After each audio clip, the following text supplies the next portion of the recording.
اللہ نے موت کو پیدا فرمایا نا، موت کو پیدا فرما کر کریم اللہ نے ہزاروں پردے جو ہے اس موت کے اوپر ڈال دیے، ہزاروں زنجیروں کے ساتھ اس موت کو جکڑ دیا۔ اور پھر وقت ہوا کہ اللہ تبارک و تعالیٰ نے حضرت آدم علیہ السلام کو بنایا، نور محمدی صلی اللہ علیہ وسلم کو آدم علیہ السلام نے رکھا اور آدم علیہ السلام کو جنت میں داخل فرمایا۔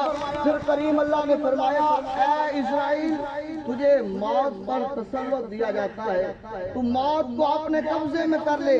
حضرت اسرائیل علیہ السلام عرض کرتے ہیں باری تعالیٰ، موت کا نام ہم نے پہلے نہیں سنا، موت کو ہم نے دیکھا نہیں ہے، موت کیا ہے؟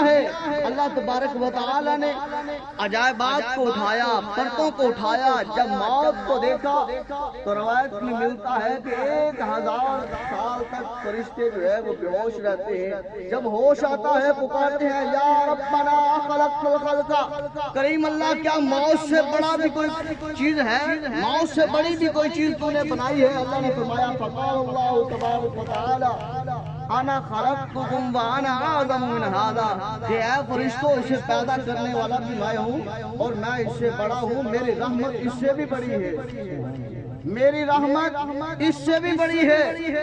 کتنی بڑی ہے؟ اللہ فرماتا ہے کہ